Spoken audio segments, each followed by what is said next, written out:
তারেকে নাচি অনেক খেলা হয়েছে, তোর বস বিছনায়, আমি গল্প বলো। হ্যাঁ শুনবো। বলেছে দেখছি বলছি গ্রামে বাস করতো বুড়ি ও তার ছেলে, তাদের ছিল 8 টুকরা জমি, সেই জমি ছেলে তাদের গুরু, ছাগলগুলো মাঠে নিয়ে যাও, আমি জমিটা দেখে আসি আলুর চারা গাছ গজাইছে কিনা।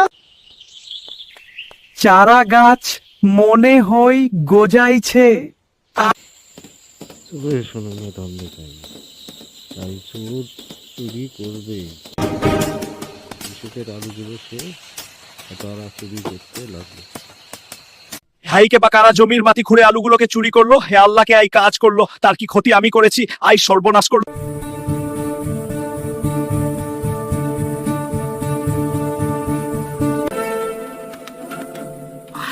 মা, আমার সর্বনাশ হয়ে গেছে। কি হয়েছে আগে তো বলে। মা, আমার আলুগুলোকে বাকারা রাতে চুরি করে নিয়ে গেছে। কি বলিস? কাঁদিস না বাবা, চুরি করছে তো কপালে নিয়ে যায় নাই, আবার আলু কিনে দেখবি কপালে তোর খুলে যাবে। তোরা ঘুমা, আমি বাকি কাজটুকু করে ঘুমাইতে যাব।